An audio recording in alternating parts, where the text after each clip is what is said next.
Hi, everyone. Today's episode is about the movie Memento. For many reasons, I highly recommend watching the movie before listening to this episode. It's not a requirement, but if you don't, I'll know and I'll tell Santa Claus about the naughty thing you did. Okay, enjoy. Welcome to Butterlegs. We don't always get things right, but we're real good triers. We watch movies and make music inspired by the experience. Fair warning, there are spoilers. We oftentimes talk about mature subjects, and we say dirty words while we're at it. Here we go!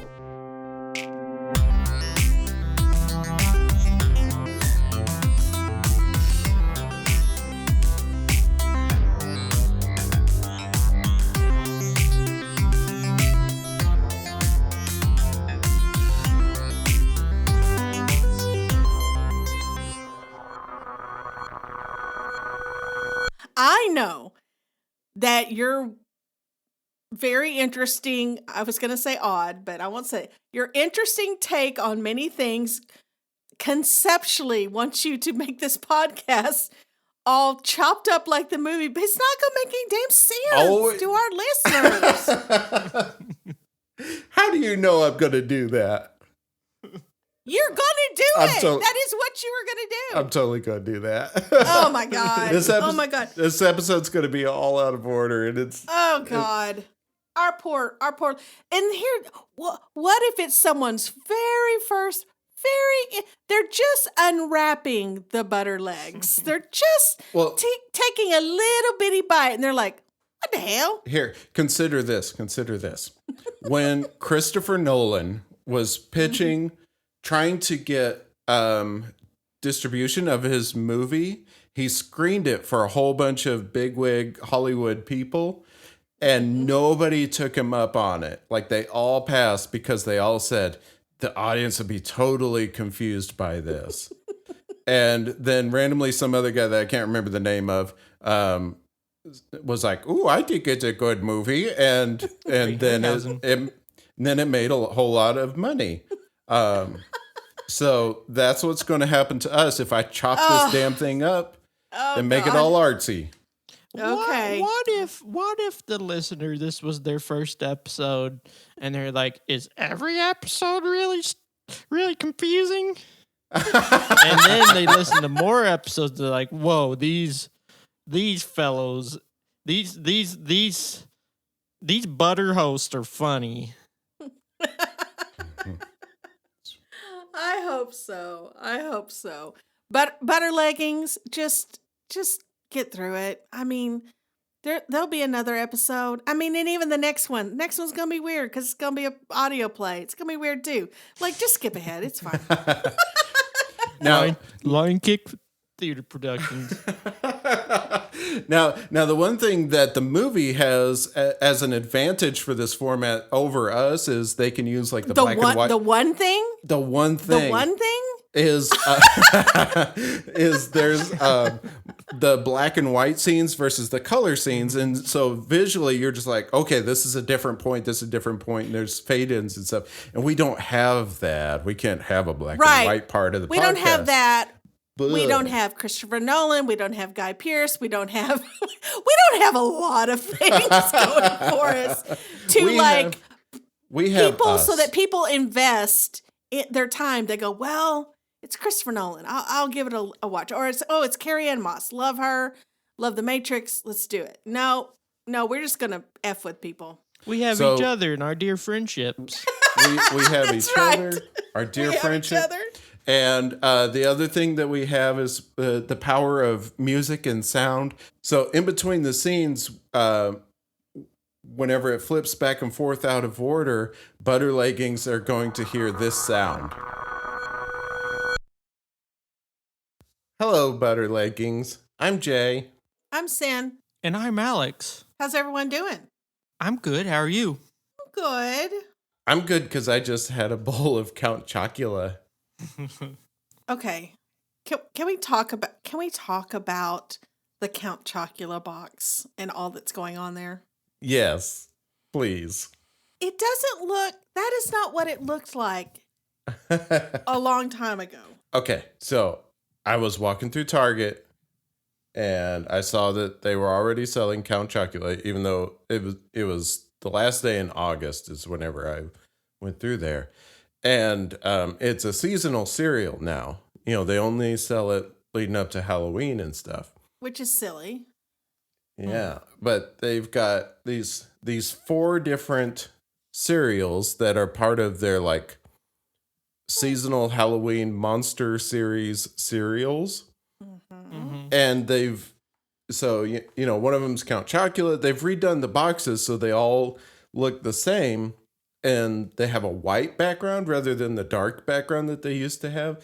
And the drawing is like real Wrong. it's real squiggly looking. It's like It's I don't know, kind of it's like Dr. Katz. What was that show? oh yeah, that was the name of it.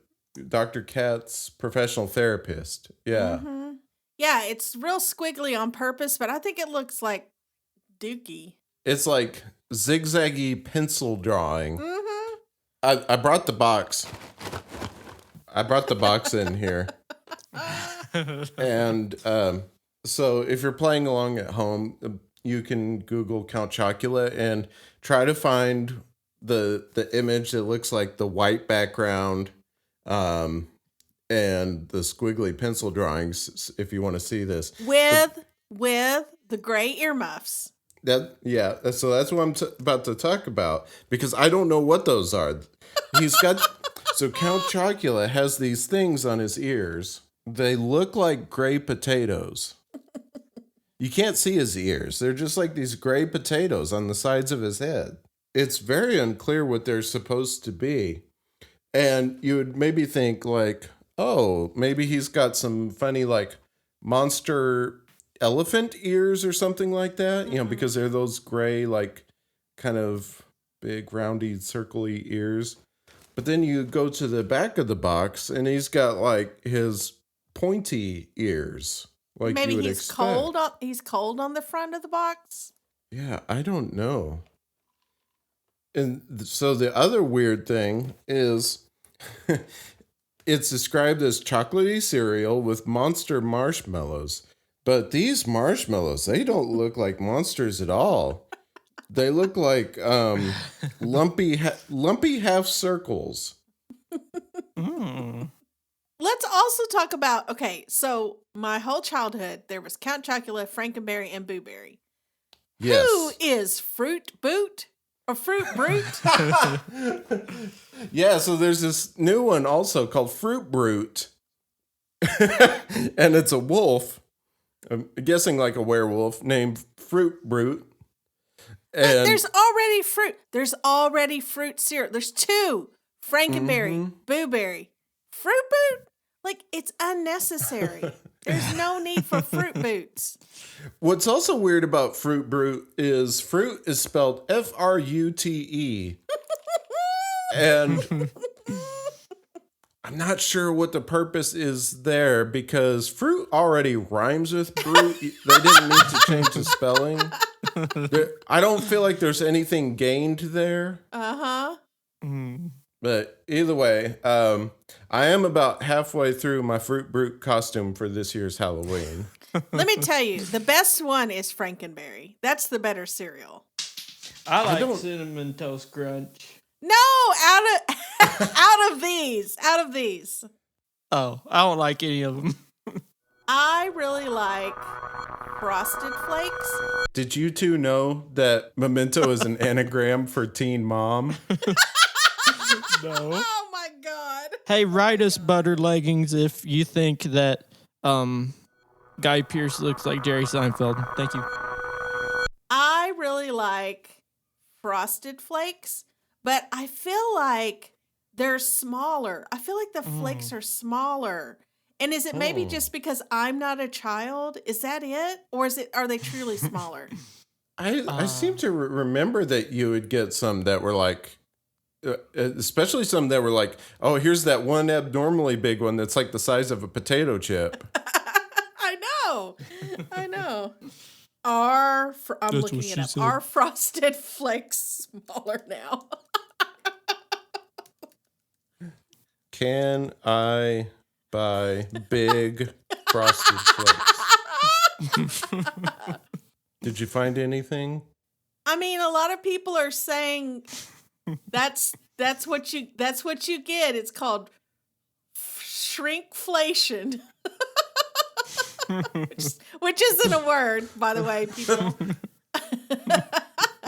there are tons and tons of sites about and Reddit threads about the size of Frosted Flakes. Do you feel like you're starting to stumble into cereal conspiracy theory? Oh stuff? Yeah. Oh yeah. This is QAnon fucking Kellogg's Frosted Flakes area right here. Oh my God. Okay, I'm going to click in here. Cereal shrinkflation hurts me the most. I was raised on cereal and ate it religiously every morning up until a month ago. As a household of one, I can eat a family-sized box of cereal in just about a week now. They seriously lost a lifelong customer over being stingy and all and everything. That marketing has gone to waste. They said it hurts them the most. Are they saying it hurts me more than it hurts other people? It hurts me the most out of anybody. I think so, but here's the deal. Okay. I win the cereal injury contest. They've even posted a picture. Let's see if the weight or the volume has changed. Shall we? Because if I were to make a guess, I was about to say, before you actually find the answers, I feel like cereal boxes are quite a bit bigger than what they originally were decades ago. Because I agree. Have you tried to put a cereal box on any kitchen shelf anywhere in the world? It don't fit. It don't fit. I know. For a while, I thought it's because Jay and I always have bought like older homes, and then I figured out no, it's just because cereal's humongous now. The boxes are huge. they only fit if you go to like a hippie grocery store and you buy one of those like fruit-like loops. Or they'll have cereal and it's like made out of real sticks. Quinoa loops. Quinoa loops. Crunch on each bite for hours.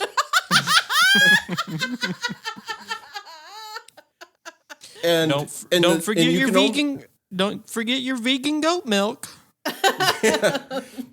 And the thing is, you can only buy those cereals in tiny 6-ounce packages for like $24. Yeah, no shit. Oh my God. And then you go to checkout and the person's like, "Oh, these are so good. I have just like a couple of these and an almond and I'm full for hours." I got a new segment. What's our next movie? Next is the fan mashup episode.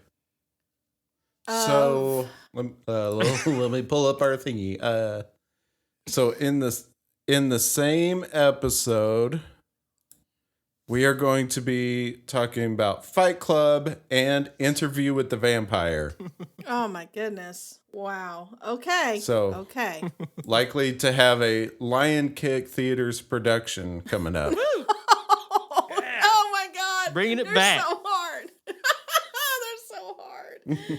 So see you in about a year. We're going to work on this a little bit. Thanks for listening, everyone. Make sure to catch us on butterlegspodcast.com or on Twitter at butterlegscast. And send us an email at hello@butterlegspodcast.com and follow me at twitch.tv/butterlegspodcast. I stream on there sometimes. So just one more thing about Memento. Meeting adjourned. I got a new segment. Mm-hmm. Do it. Okay, Jay. Uh-huh. Okay, you roll the clip. On. Hopping in the boat. Oh, Lord, I hope it floats. Butter legs are gone.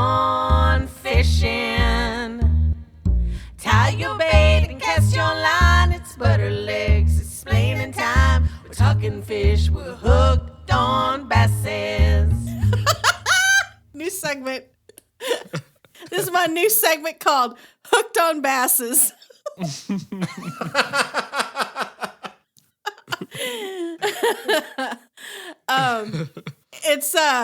Welcome to Hooked on Basses, the oddly specific bass fishing segment embedded temporarily into our comedy music podcast.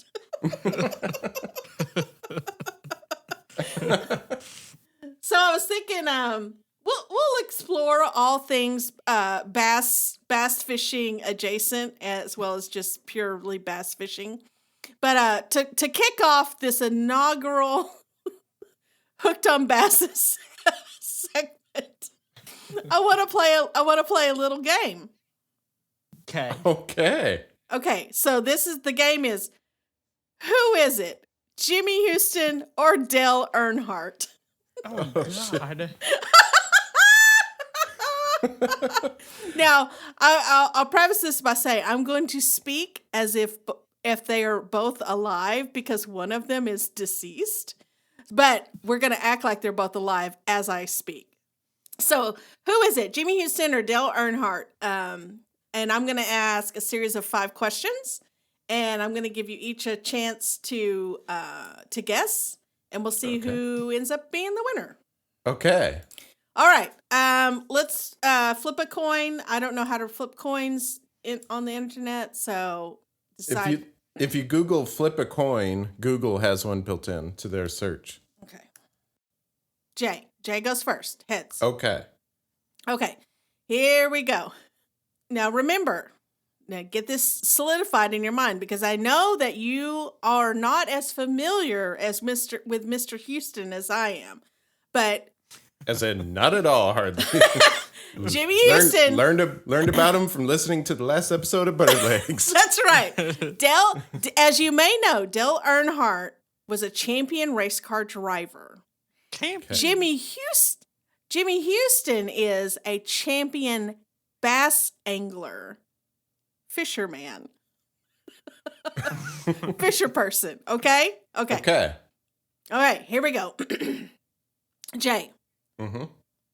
This champion was born in San Marcos, Texas. Well, I want to say Jimmy Houston because his last name is also a city in Texas.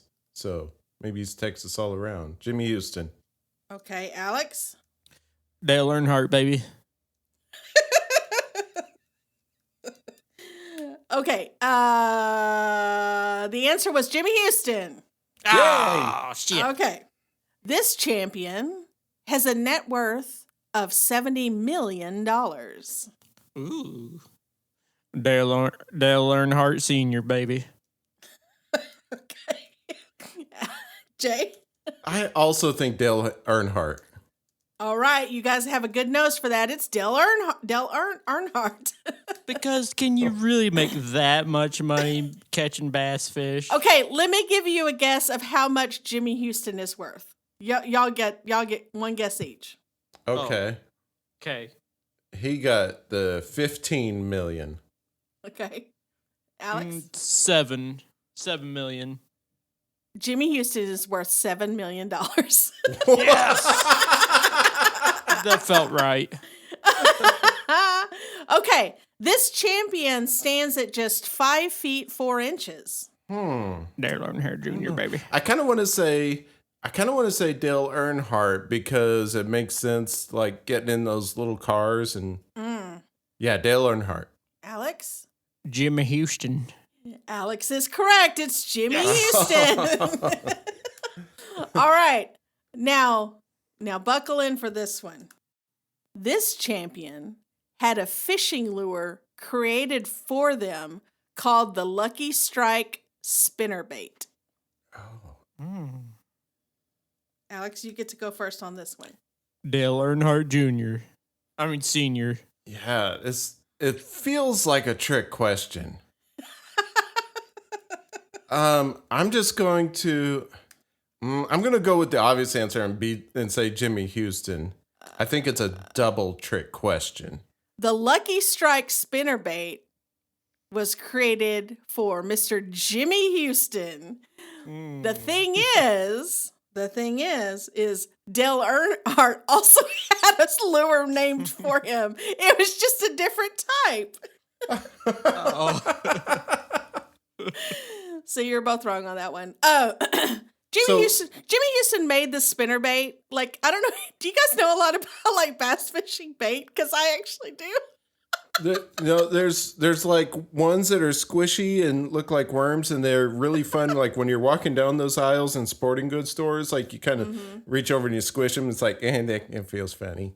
Yeah, yeah. And then there's other ones that have like 3 million sharp hooks on them, and it's like, oh, don't touch those. Yeah, so that is what is known as a crank bait, and that's the kind of bait that that Dale Earnhardt had named after him. But the the spinnerbait has like these little, it looks like a hula skirt on them, and then they have this little metal thing that spins as it's being dragged through the water and reflects, and it's a good bass fishing lure. Jimmy Houston made it popular. Yeah. Mm-hmm. Okay. Yeah. Okay. Okay. The bass are attracted to the little skirt and the dancing. Yes. Okay. Now those lures that you mentioned, they're called the Lucky Strike spinner lures. Mm-hmm. Lucky Strike is in the cigarettes. I think it's like, because they say when a fish hits your lure, you say, "I got a strike." Oh, I didn't know that was a thing. Okay. You're gonna learn all kinds of things. All right, here we go. Last question. This champion made the famous quote, "Second place is just the first place loser."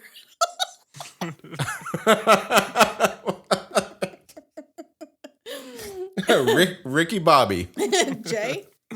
You ain't first, you're last. Shit. Jimmy Houston. Turns out he's a competitive shithead. Okay, Alex. That's gotta be Dale Earnhardt. Alex is right. It's still Earnhardt. Oh. So Alex wins. Good job, Alex. I ain't no first place, second place. That's right. Jay, I'm the first place loser. You're the first place. First place loser. All right. That's it. I'm done. Good game. Good game, everybody. Mm-hmm. All right. Let's talk about Memento, everybody. Yeah.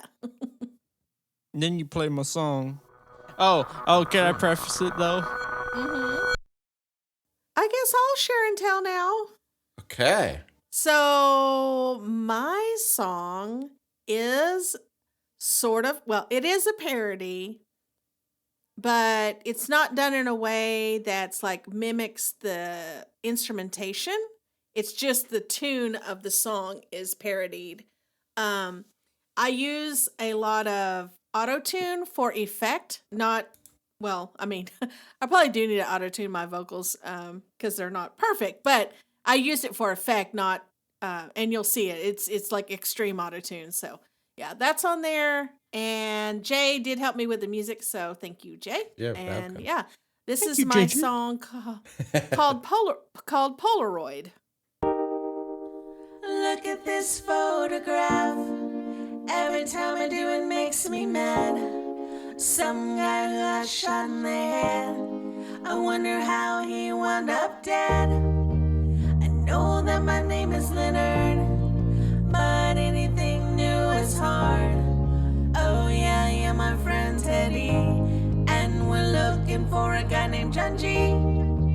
Interrogate amnesia, it's what I got, did I tell ya? I used to have a beautiful wife, and now I want revenge because she died. I drive around a sweet-ass jag. I keep my things in a paper bag. Now I gotta shave my leg meat. Did you know I drive a jag that's sweet? Oh, God, every memory I've had since before, I've had to take a Polaroid to remember it, or stars to fade.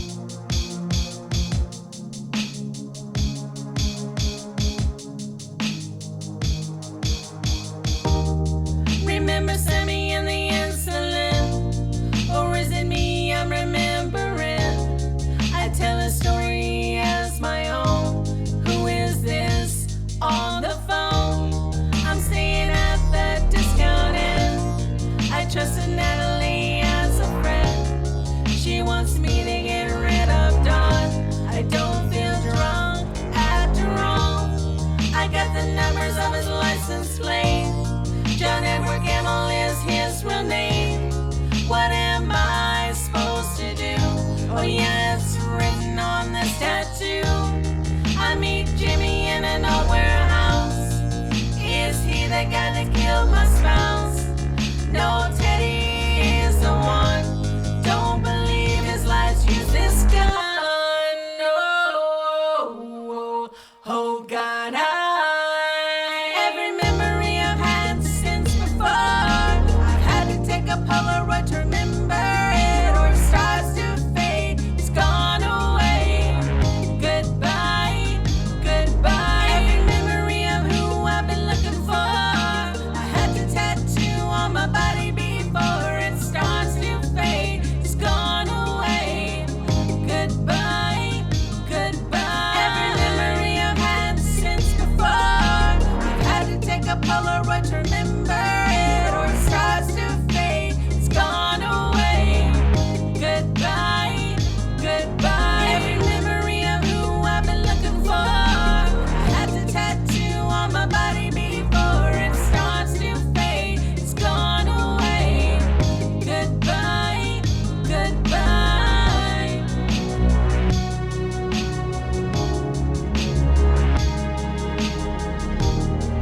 I forget what I found. I forget the faces. It's all erased. I can't replace it. I won't remember now.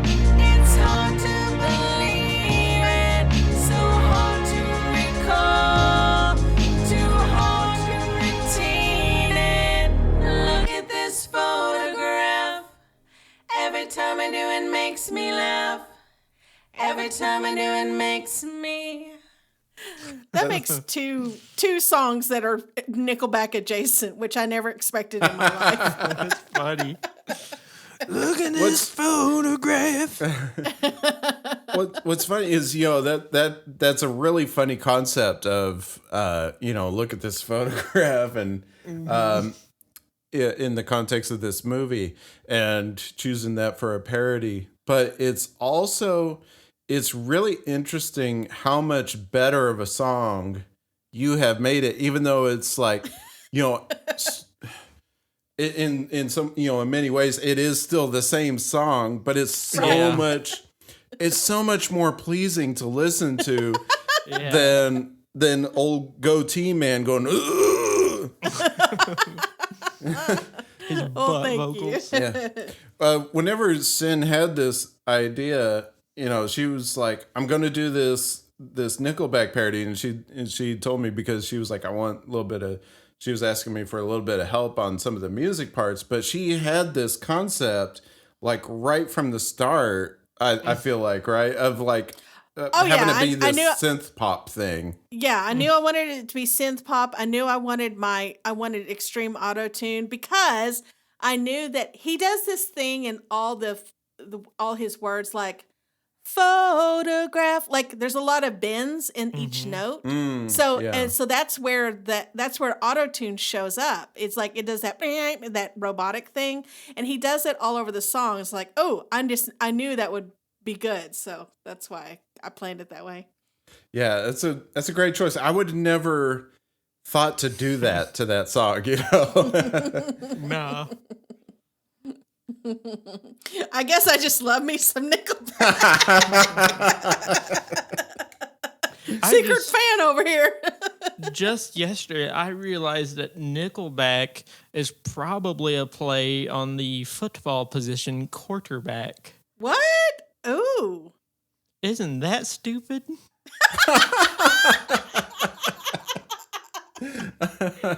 Yeah, it is. If that's it, it's pretty stupid.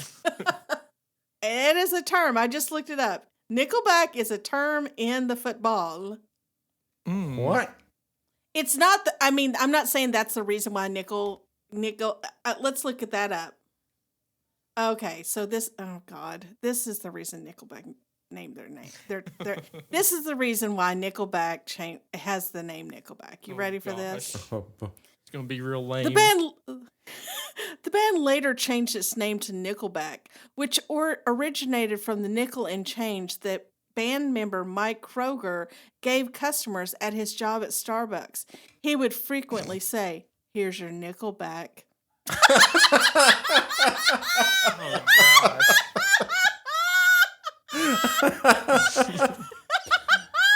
So this guy's everyday interactions ended up being the name of their band. Wow. So they were Man, just like, it was like so close to being named something like, all right, go ahead and swipe your card now.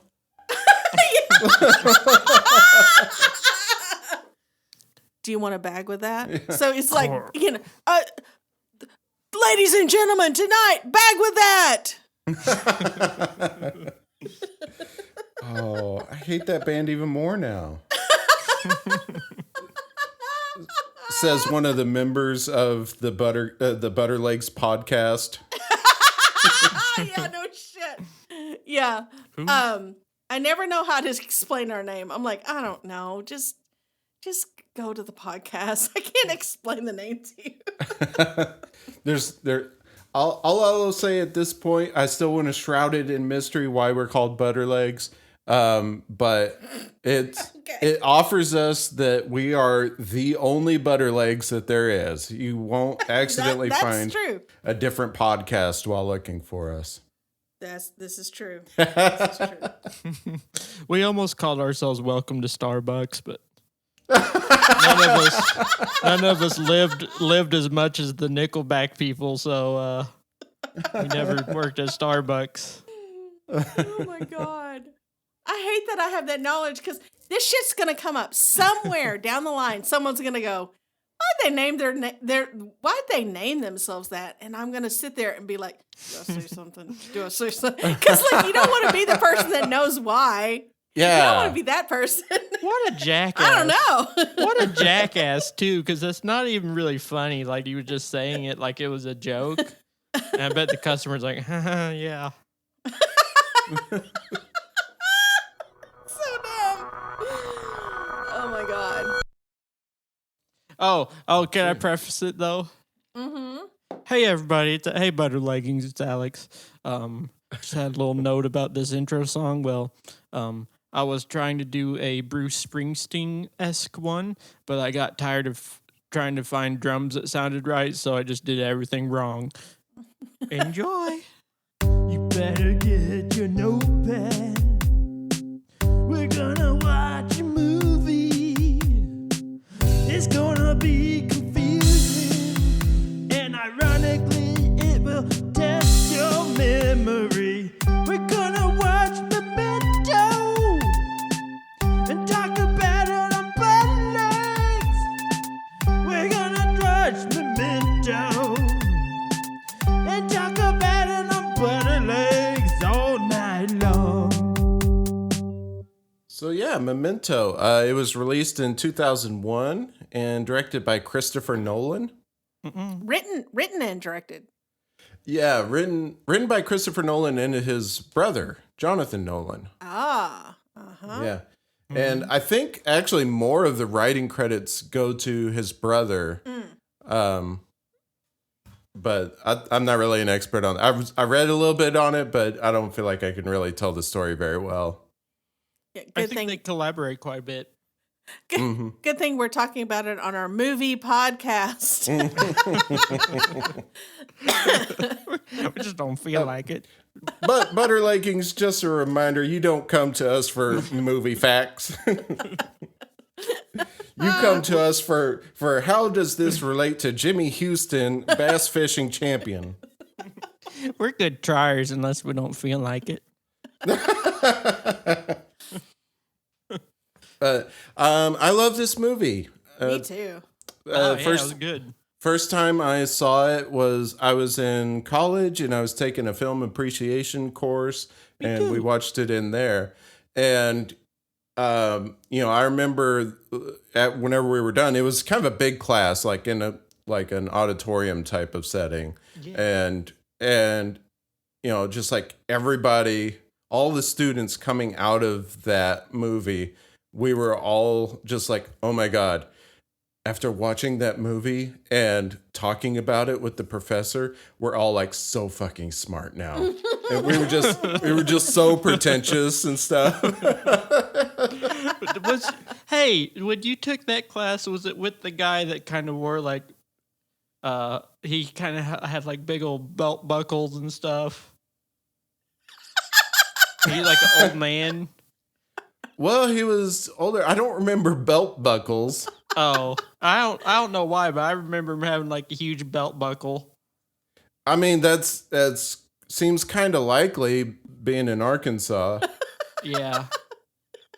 Hey, did he drive a truck? It probably was the same guy. I don't even remember his name. Probably. Yeah, when we started it, I've seen this movie several times. I can't if you've listened to more than one episode of Butter Legs, you know that I never remember any movie I've watched. It's kind of my thing.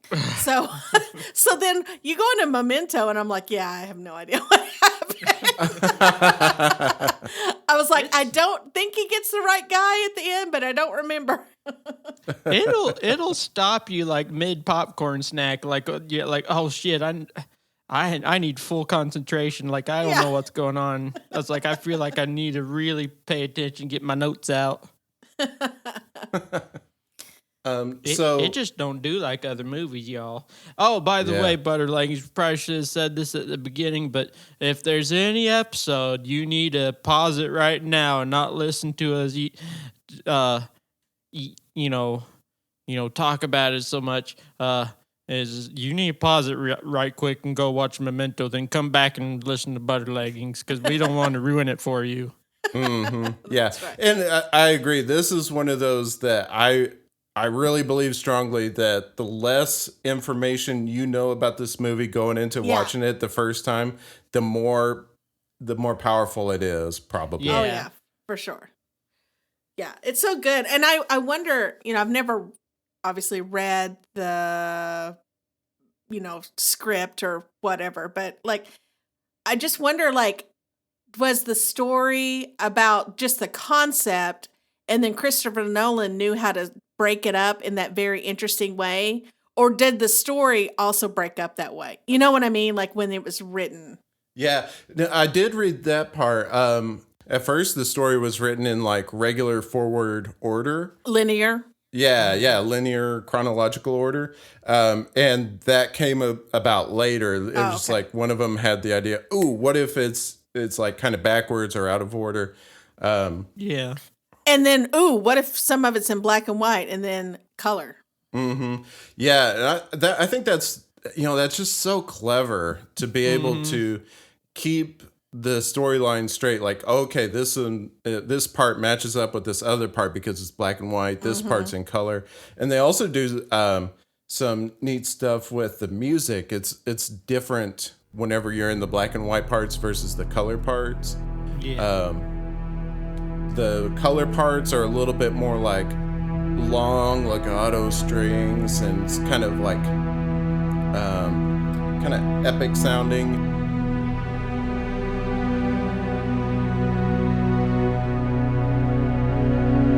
Then in the black and white parts, it's more like this dun.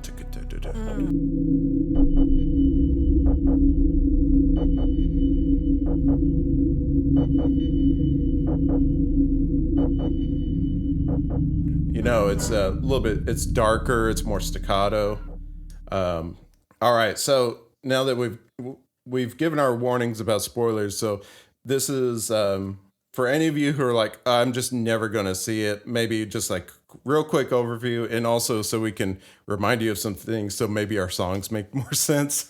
Yeah. So Memento is about It's good. Alex, you want to share your song? Okay. Mine's in 4/4. I did the same thing over and over. So I did a riff, I guess, that I probably made up in high school, and I don't think I ever had words to it until today. But it's Oh, wow. The riff was like, you might remember it, Jay. I don't know.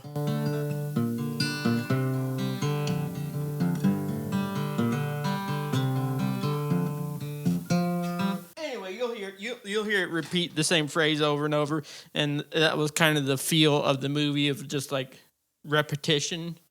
Oh, And okay, he's yeah. completely unaware. Yep. So go ahead.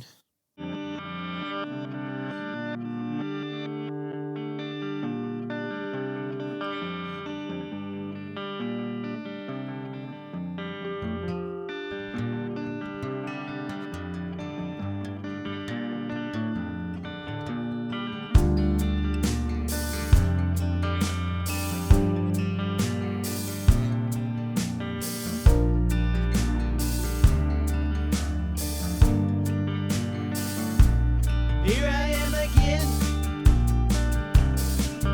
with a Polaroid in my hand, trying to shake off this feeling that I don't know why I feel. Let me find a pen so I know that you deceive me, so I know that you're just a bee sting that won't help me seek revenge. Here I am again, living life in flashes. Here I am again,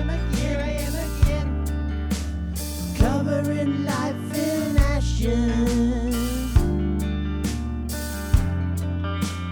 Living life in flashes. Covering life in ashes. Teddy is my friend. At least that's what I pretend. I really try to blend in due to my brain that won't function. So Teddy is my friend, and that's a feeling that'll keep me level. And I hope that's a fact in old Laird ain't palling round with the devil. Here I am again. Welcome to the discount inn. Here I am again.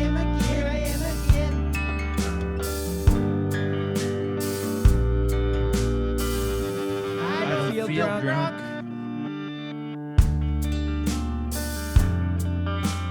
Living life in flashes. Covering life in ashes.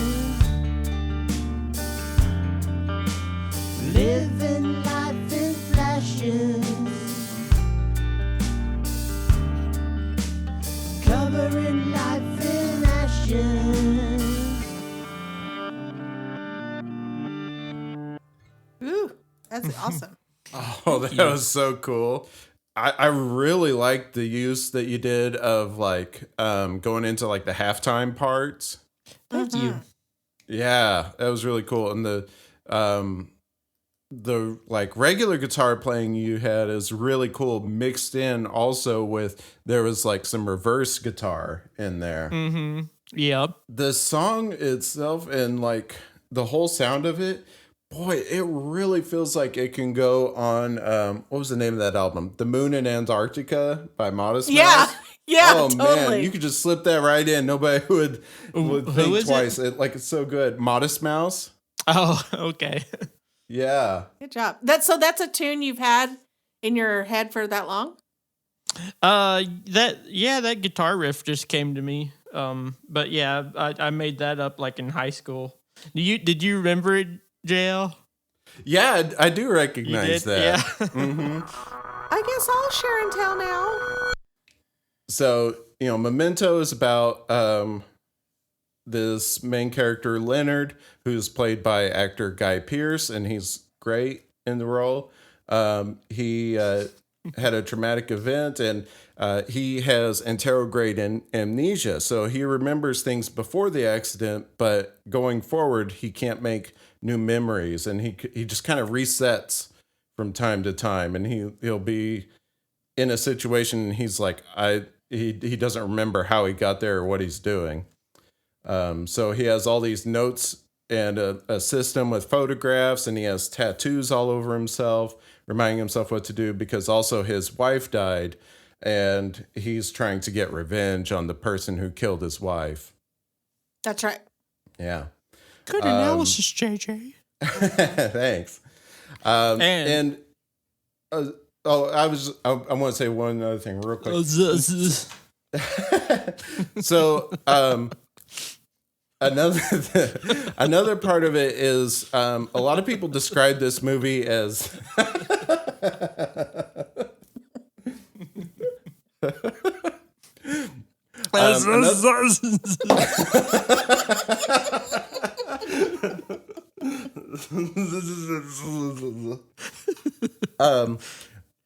a lot of people describe this movie as being backwards, but it's not. It's out of order and it's kind of backwards, but it's more like you take the first half of the movie and the second half of the movie, and you put their scenes in backwards order and then zipper them together.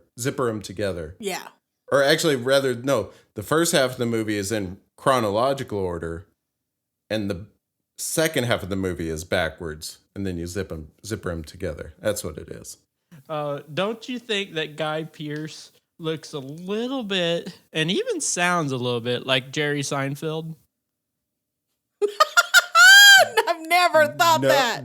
No. You will No. now. It's like Seinfeld and Brad Pitt. I don't believe you. Seinfeld. You'll be embarrassed though when you watch it. It's like, oh my god, it's a handsome Seinfeld. I'm going to put in a clip of Guy Pearce right here. When it is solid human flesh from coast to coast, a jar of olives. Hey, you know who almost was Leonard in this movie, though? Do you know? Brad Pitt. That's right, Brad Pitt.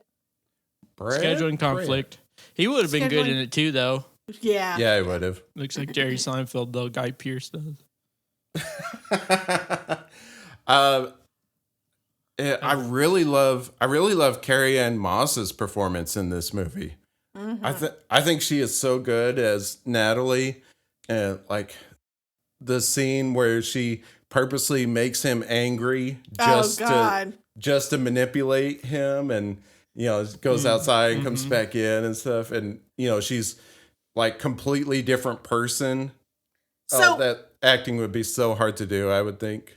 that scene it's so good, but it also makes me so uncomfortable because I feel wronged. Like when I'm watching it, I'm like, she lied to me. Every single person is messing with poor little Mr. Seinfeld in this. I know. Oh, it's so good. So there's a lot of. Oh, What's the deal? everybody messing with me. Well, butter hosts, I got a question for you. Okay. What are butter legs? Oh God. It's every time. So my song comes from the character Teddy in the movie Memento. Often, a couple times in the movie, he says, "Only every time I see you," because Leonard is like, "Did I tell you I have this condition?" And he's like, "Only every time I see you." And I was thinking, like, what if that line was flipped around and it was Lenny saying, only every time I see you. And from his perspective, when he would be saying that is there's a scene where Natalie is like, picture your wife in your head. And so, like he's really visualizing her. And that's also his motivation in the movie is, his thoughts of her. And so that's kind of the driver of this song is from the perspective of his love for her and picturing her all the time. Okay, so here we go.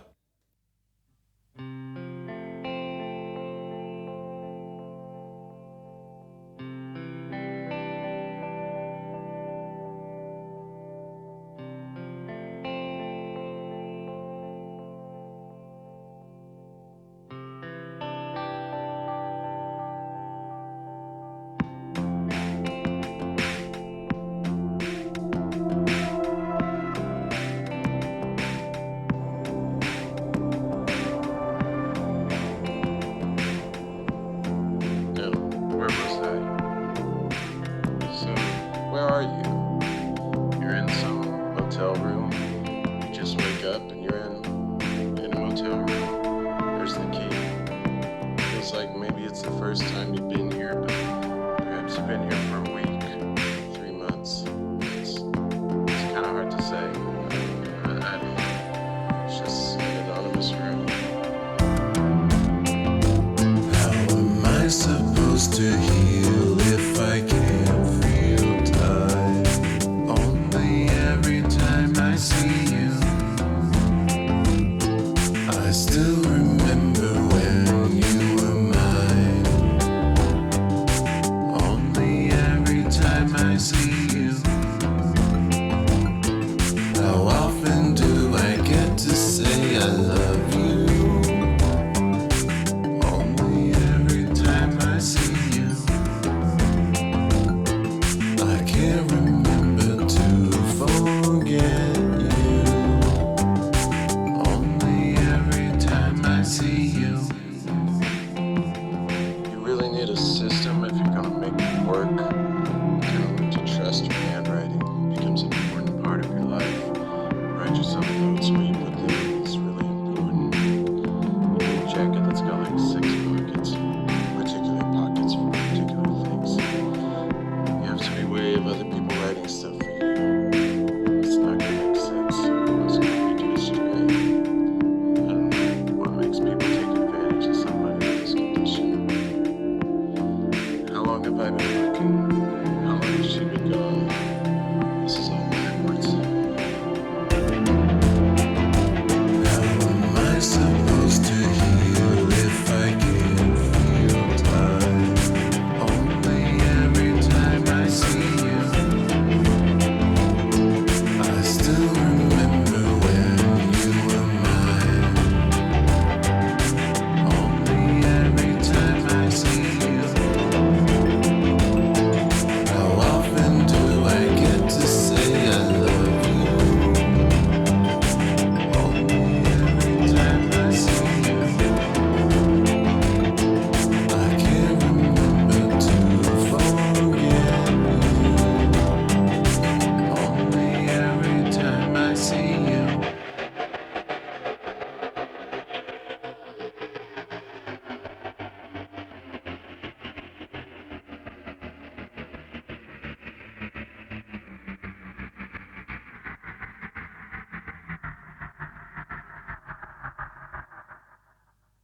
Ooh, I love Good it. job. Thank you. It's so good. It's really like that your hook is like really catchy. Oh, thank you. Yeah, it's really catchy. So anytime there's a song that is not 4/4, Jay says it's 7/8 time. So let's talk about 7/8 time a little bit, Jay. Gladly, yeah. Every time.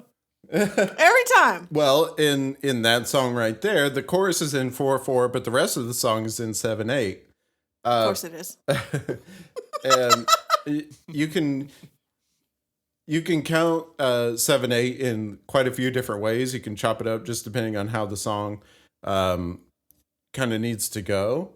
But basically every measure is usually in a 4/4 you go 1, 2, 3, 4. 1, 2, 3, 4. And Kick. yeah, and a lot of times for pop music, that that's typically what you have is 4/4.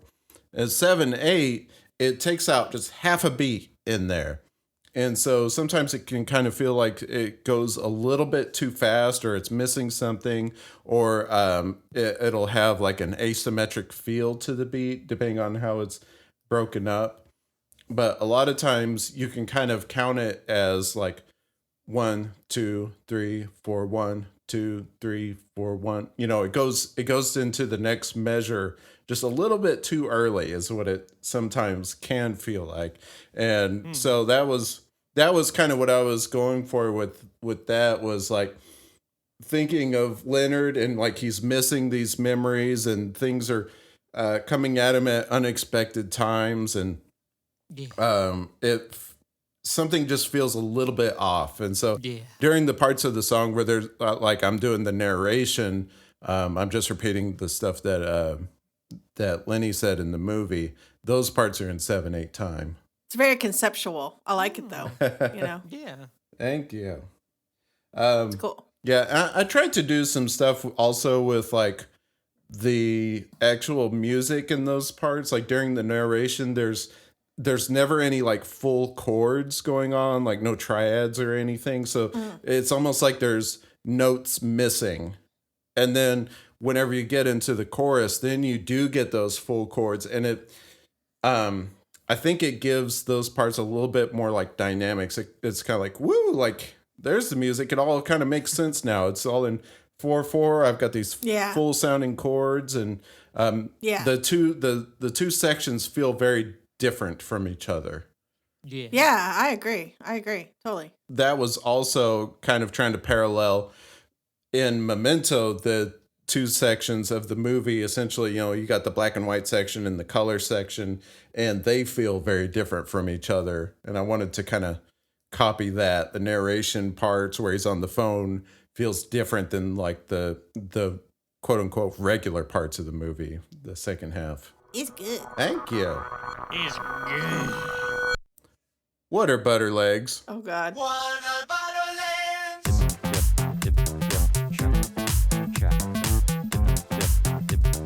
What are Butterlands?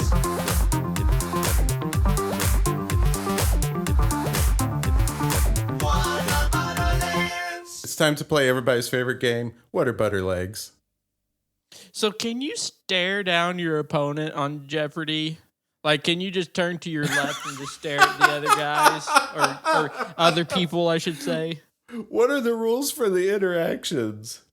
Can you trash talk? Can you trash talk on Jeopardy? Like, how much can you get away with? Like somebody else rings in, you're like, don't forget to use a question.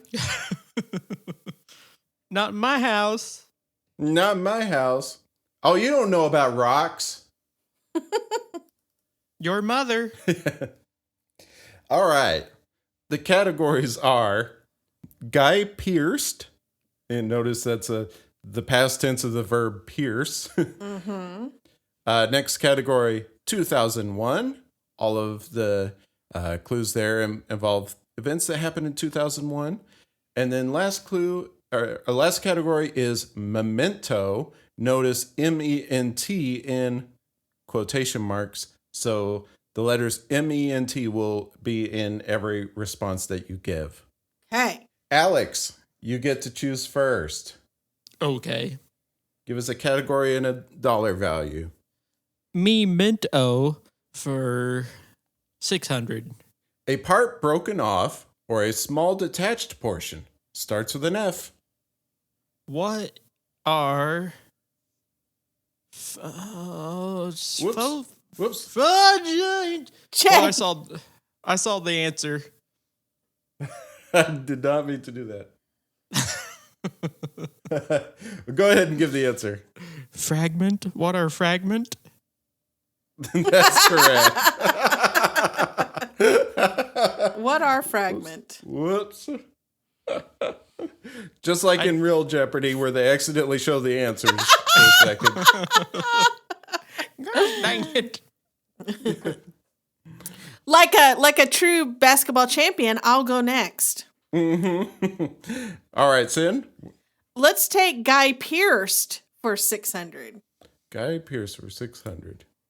See, I have two computers pulled up with the same thing, so I can move the words around without you seeing them. And I switched to the sheet on the wrong computer. Okay, Guy Pierce for 600. This 15th century Romanian ruler is largely known now for his preferred terrifying method of dealing with enemies in battle. Vlad the Impaler. Hold on. Where is Vlad the Impaler? That's correct. Yes, Vlad the Impaler. See, get it? Guy Pierced? Yeah, I get it. Very good. All right, Alex, your turn again. Okay. Oh, 2001 for 800. Okay. Get Your Freak On was released by this music icon in 2001. What was Rick James? No, I'm sorry. That is incorrect. Sin? I don't No. Get your freak on. Why is it Snoop Dogg? That is also incorrect. Correct response. Lee. Who is Missy Elliott? Ah, shit. Ah, I was close. Oh, yeah, yeah. I think it's Sin's turn to choose. All right. I want Memento for 400. Colored materials that are completely or nearly insoluble in water. Examples include ochre, charcoal, and lapis lazuli.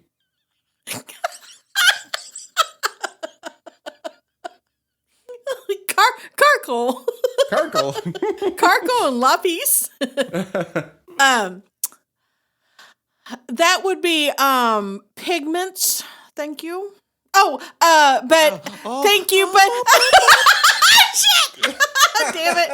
Damn it. Yes. What? I missed it. Go ahead. Go ahead, Alex. How are you, Pigments? That's right. Damn it.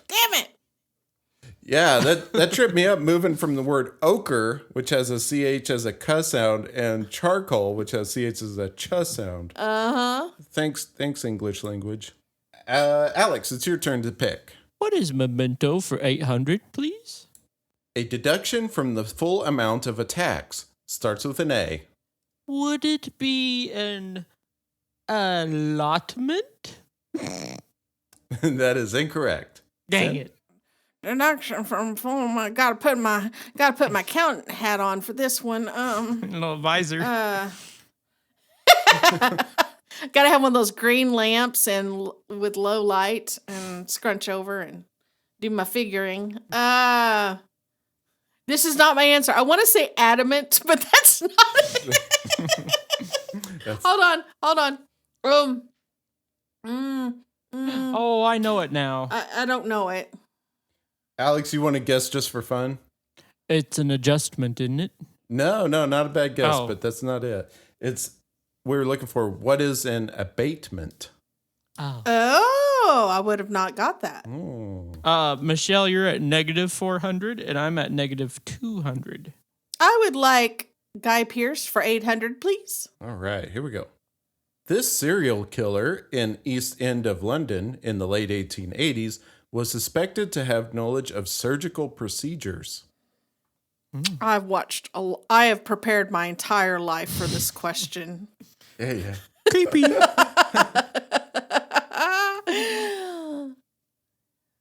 Why is it always Jack the Ripper?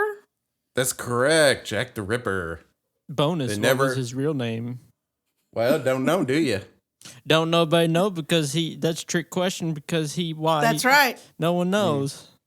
Yeah, No one knows. Unsolved mystery, am I right? that's right. Can't say nobody's tried. Got away with it, isn't it? Took off on his little moti. Oh wait, they didn't have motorbikes back then. No. And they probably didn't call them motis. Guy Pearce for 400, isn't it? This Roman general and dictator was stabbed to death by senators on March 15th, 44 BCE. Ah, it's Julius Caesar, wasn't it? That's correct, Julius Caesar. Jay, what did I say when you were like, Brute? What did you say? You were talking about like what time a meeting was or something like that, and you were like at 2, and I was like brute. Yeah, that's what it was.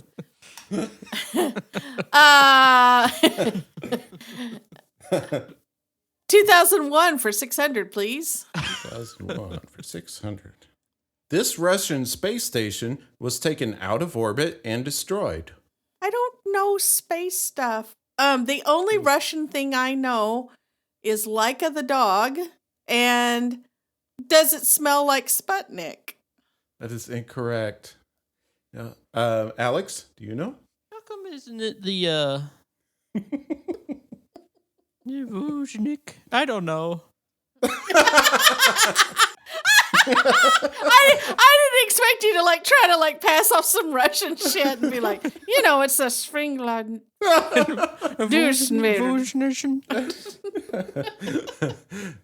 No, the correct response is, what is Mir? Uh-huh. Yeah. Space Station Mir. Come here. That's what they said to it. Come here. It came back into the atmosphere. So I'm at negative 400 and Michelle's at negative 200. Okay. Alex, it's also your pick. Get me out of the whole 400, please. Apple launched this software program that both organized and played music files on your Mac computer. Well, wouldn't it be iTunes? That's correct, iTunes. Now iTunes sucks. Yeah. It was a game changer, though. Yeah, All right. yeah, it was. All right. I want my MTV. I want Guy Pearce for 200. This practice of penetrating the skin with thin, solid, metallic needles at specific points has been shown to be an effective treatment for many ailments. Isn't it really gross how people do acupuncture? That's correct, acupuncture. Am I out of the hole? Yeah, we're both tied at 0, so no pressure. Ooh. All right, 2 clues left. Alex, which one do you want? I'm going to reel me in Memento, please, Jimmy Houston. This Even citrus fruit... This citrus fruit hybrid is a cross between a mandarin orange, and a sweet orange. Orange. Keep saying it's going to get just really weird. Mandarin. Orange. Is it a pimento? I know it's not a pimento. It's the only thing I can think of, though. Get That's off my back incorrect. about it. Sin. It smells like a clementine. Oh, that is correct. Yes, clementine. All right, so Sin, you also... I love those things. I eat those all the time. They're so good. They're so good. Is that what those little cuties are? Are they clementines? Yeah. And pimentos Well, no, those are olives. those are mandarins. Those are Those are mandarins. mandarins. Okay. Yeah. All right. So, Sin, you also get first dibs at this last clue. 2001 for 200, please. 2001 for 200. This series, following Dr. John J.D. Dorian, first aired on NBC.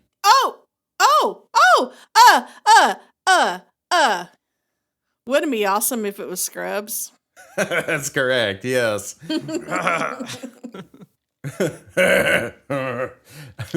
What is Scrubs? One of the best series Hey. ever. Yeah. All right. Good job, everybody. Let's kick out some beats. It's every time.